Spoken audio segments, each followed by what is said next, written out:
Topic for today is going to study the organs of your special senses. We're going to start off with slide number 99, which is the eye. Alright, so please take out the eye, or now, please orient yourselves first. We're going to start from out going in. To be able to identify the eyelid, this most likely is the upper eyelid because it's quite long as compared to its mate or its partner on the other side, which is a little bit shorter. Okay? So this is most likely on the other hand the lower eyelid. As you move inside, you'll be able to identify 3 layers of the eyeball. The first layer, we call it the fibrous skull, which is divided into 2 parts. This is the outermost part, which is the cornea, which is described as a transparent structure. And as you move posteriorly, you'll be able to identify the more opaque portion of this layer, this portion here, which we call the sclera. Okay? So fibrous coat is made up of the opaque or white of the eye, we call that your sclera, and the most anterior modified portion, which is transparent, we call the cornea. Now we'll look into the cornea again in a little while. Now after the cornea, you encounter 2 chambers. This one first, which is the anterior chamber, and the other chamber behind this structure. This one here, which you call your posterior chamber. Now this structure is the iris. It is one of the parts of your second layer called your vascular layer. So from anterior, the most anterior structure, of course, is the iris, which is separated by a central hole. Here in the slide, it's separated from another iris on the other side, but remember, this is supposed to be a round structure with a hole at the center. So this is the hole at the center, we call this the pupil. Okay? So the iris is the first part of the vascular hole. And as you move inwards, you'll identify also at this level the ciliary body. So there you go, this is the ciliary body. And further, the third portion will be what we call your choroid. So this is choroid.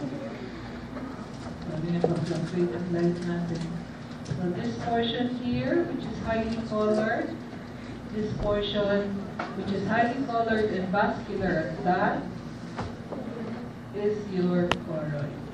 So in other words, the vascular coat is divided again into 3 portions. This one, the choroid, the ciliary body, and lastly, the most anterior portion, the iris. Okay.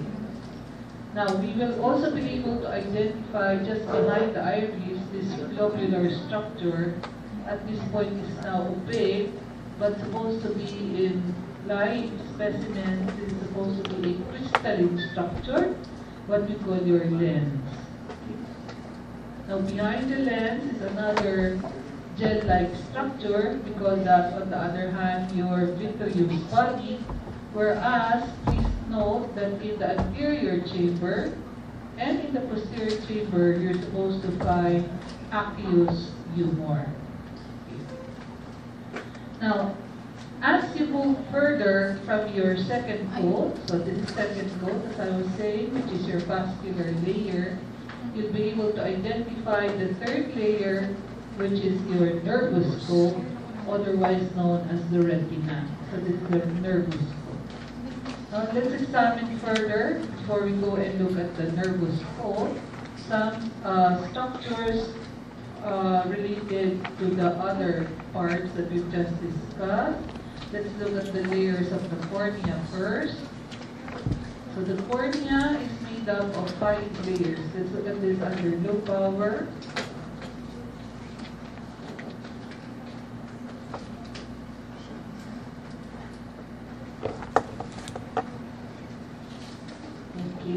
low power of your cornea, and this is high power.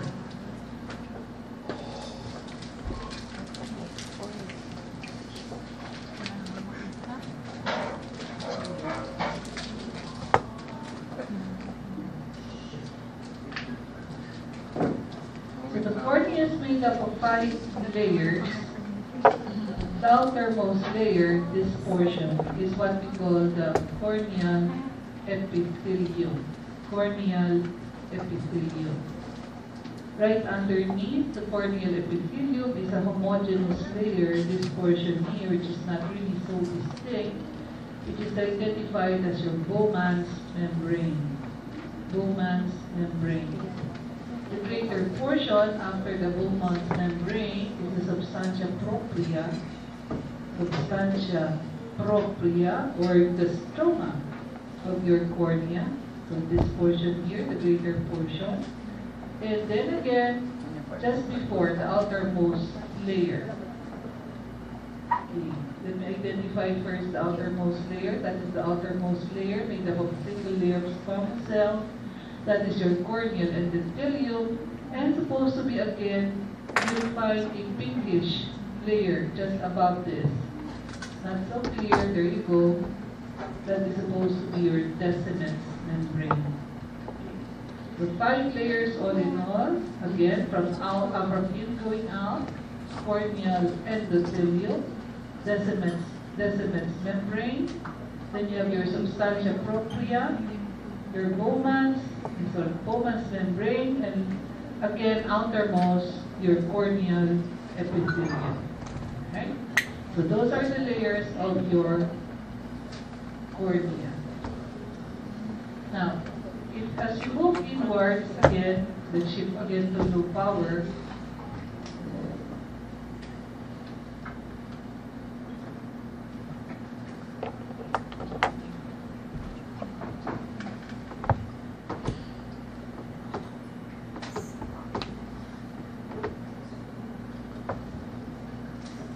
First, that is your lens. You're supposed to identify a capsule. There you go. Now, I'd like you to go and look at your iris. There are 2 kinds of muscles that you're supposed to find in the iris. This is one of that muscle. This is your sphincter pupillae. Of course, you can easily identify this because the muscle is supposed to be circular. This is your sphincter pupillae. The other muscle, which you're just going to see as some remnants, there you go, this one here. This will be your dilator pupillae. Kasi radial ang arrangement ng fibers. In contrast to the constrictor, which is nearer the edge, mas kita siya kasi this is arranged circumferentially. Okay? So those are the things we'd like you to further take note of in the iris. And then, before we leave this area as well, I'd like you to look further posteriorwards, at what we call the iridocorneal angle. Remember, this is the cornea, this is the iris. At the iridocorneal angle, you're supposed to identify an opening. There you go, this one. So this is what we call the canal of Schlemm at the iridocorneal angle. Canal of Schlemm, S-C-H-L-E-M-M.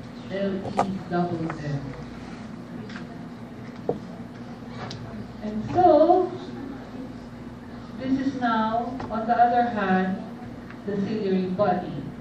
The ciliary body is also composed of ciliary muscles. So this is your ciliary muscle responsible for your accommodation.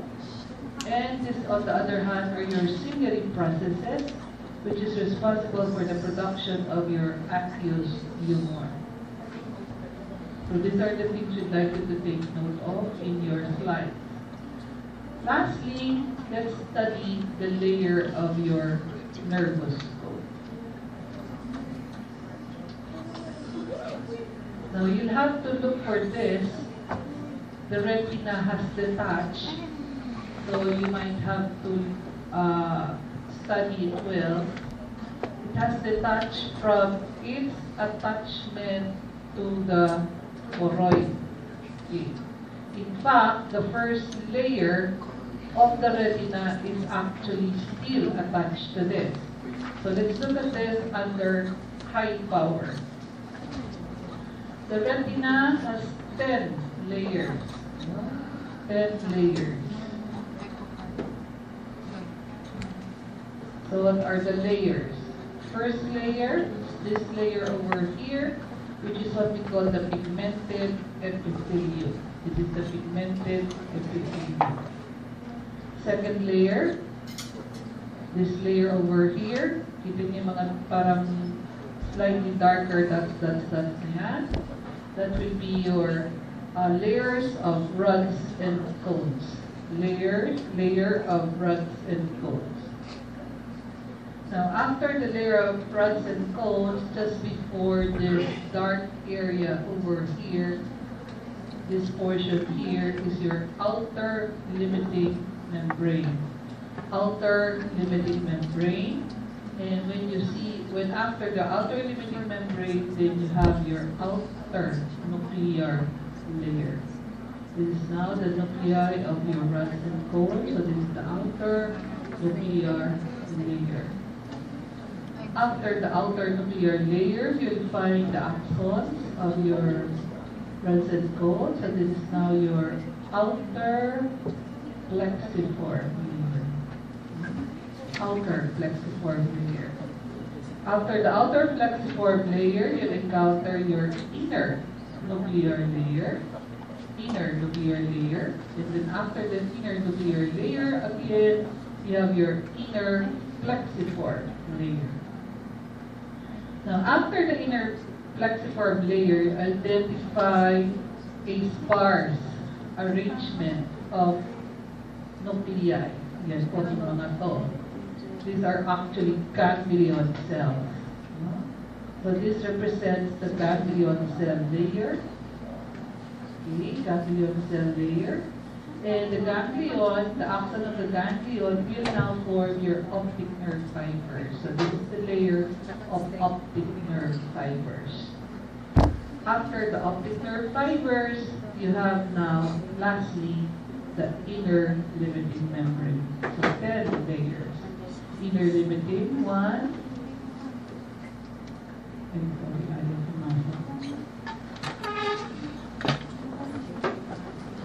Baliktad sa pigmented.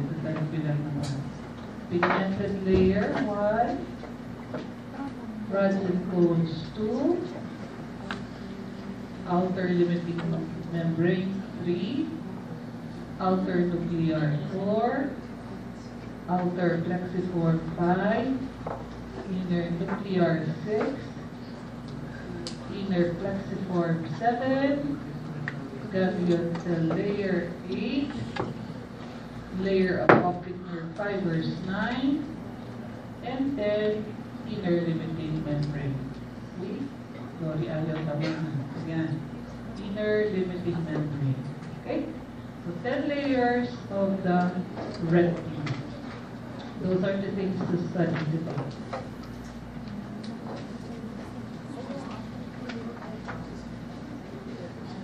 Oh, did you get that? Now let's move on to the next slide.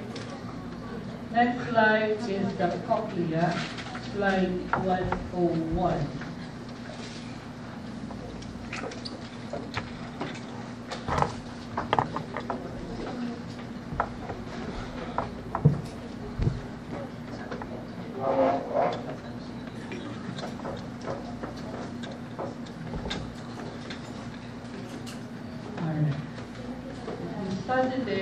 The entire structure, in fact, is your cochlea. It's supposed to be made up of 2.5 thirds. And if you cut your cochlea transversely, this is the structure you will see. So this is cross-section of your cochlea. Alright. let's study one turn. Aralin natin isang turn. Napakamagandang turn. Ito, maganda itong turn na to. Alright, let's look at the... ito pala mas maganda. Okay, look at this. So this is one turn from this point to this point is one cochlear turn.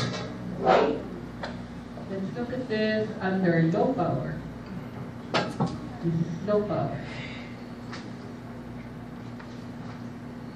Okay. So that was the turn that we chose. Ito po yung turn na choose natin. Again, from this point to this point. Each cochlear turn is divided into 3 compartments. The uppermost compartment, this one, is called scala vestibuli. The middle compartment is called scala media. And the lowermost compartment is called scala tympani. The scala media is bounded by 2 membranes, the Reisner's membrane and the basilar membrane. So this is basilar membrane over here. Okay, yung entire na yan is basilar membrane and this is Reisner's membrane. Okay. Scala media is actually equivalent to what we call cochlear duct. This is cochlear duct. And therefore, the scala vestibuli and the scala tympani are both occupied by perilip. Scala media, on the other hand, is occupied by endolip. Right. Now let's study further your basilar membrane. Overlying the basilar membrane is this structure, what we call the organ of Corti. Let's look at your organ of Corti on high power.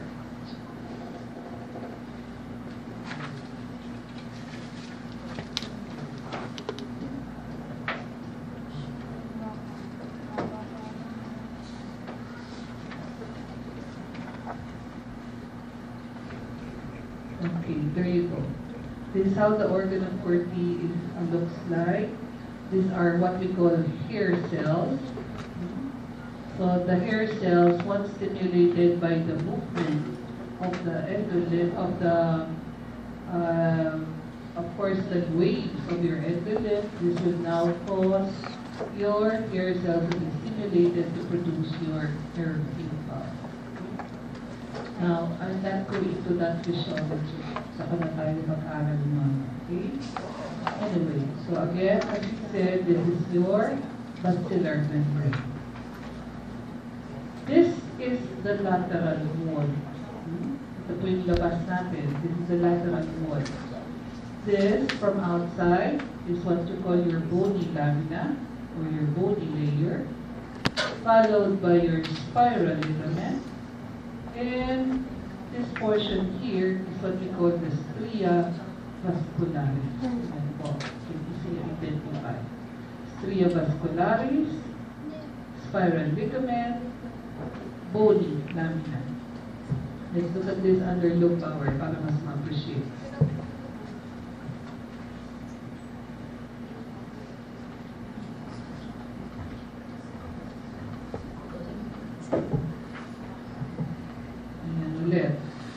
Stria vascularis, spiral ligament, bony lamina.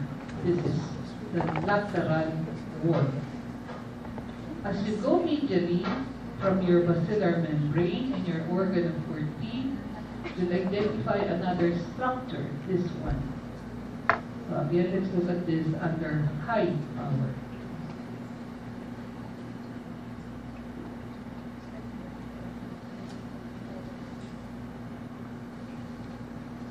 So again, this is your organ of Corti. This now is what we call the spiral limbus. It has cells called interdental cells. That one. That is responsible for the production of this membrane, what we call your pectoral membrane. So the interdental membrane produce, secretion produce your pectoral membrane. As we move further laterally, we'll be able to identify this group of cells. There you go, point large at that. These are actually ganglion cells. Look at that, diba? These are nerve cells.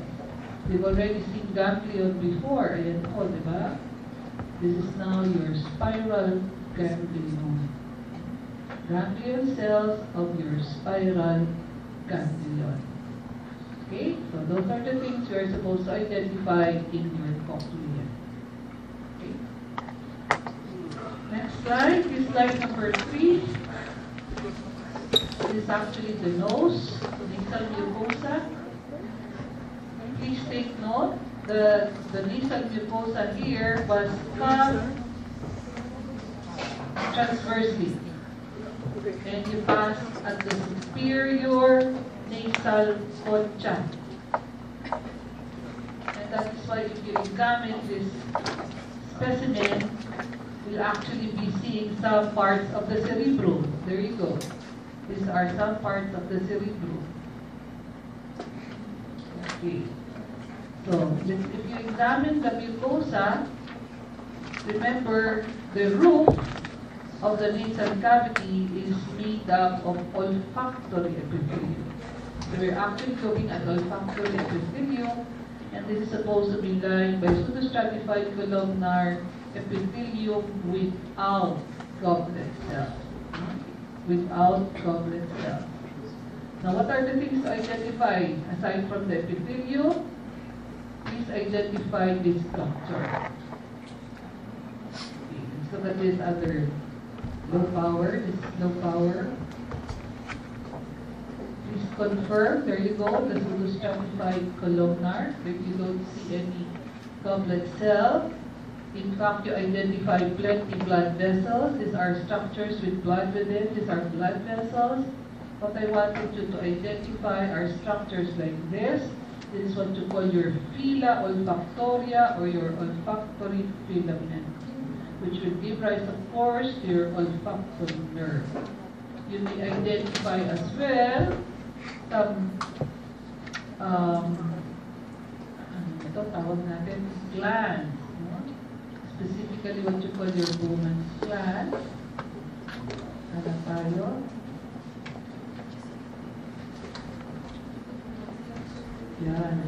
Bowman's gland. Nakakita ako isang grupo dito. Pagkanak. Yan. Gland. Bowman's gland. Take note, the glands are described as tubulo-alveolar. There you go. There's a tubular part over here, and there's an alveolar part over here. It's described as tubulo-alveolar. Bowman's gland. So please identify Bowman's glands. Identify the fila olfactoria. Identify the lining epithelium. Okay. So again, this is the superior aspect of the nasal cavity, basically the roof of the area of your superior nasal concha. Last slide is the tongue. We've seen the tongue before when we studied the digestive system. Again, please take note of your taste buds. Please review which lingual papillae contain the taste buds. There are only 3 taste buds found in humans. There are 4 lingual, papillae. There are 4 lingual papillae. There are only 3 found in humans: piriform, fungiform, and your circumvallate. So again, this is an example of your circumvallate because you find the taste buds at the sides, and that it is usually found embedded. No? The circumvallate is usually embedded. And there you go, you see your taste buds at the side. Let's look at this. This is low power.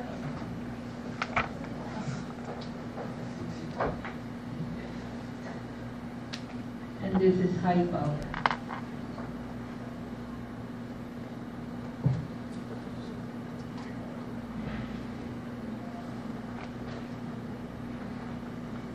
So, we're not going to identify the cells.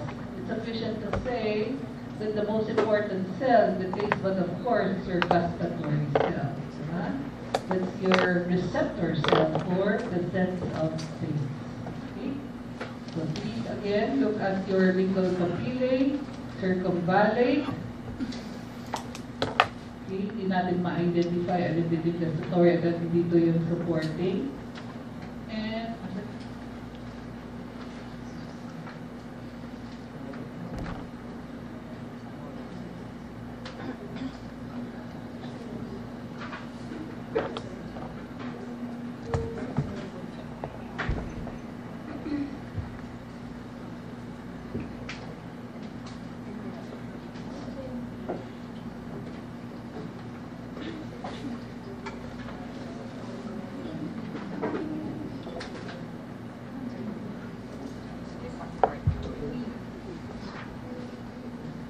And this, of course, on the other hand, is what we identify as fungiform because we find your taste buds on the superior aspect of the papilla. Okay? Also, please try to identify again kung meron funiform, like this one over here. Diba? Sabi natin, funiform is lined by stratified squamous, chiamatinized epithelium. So, yun lang aralin nyo today.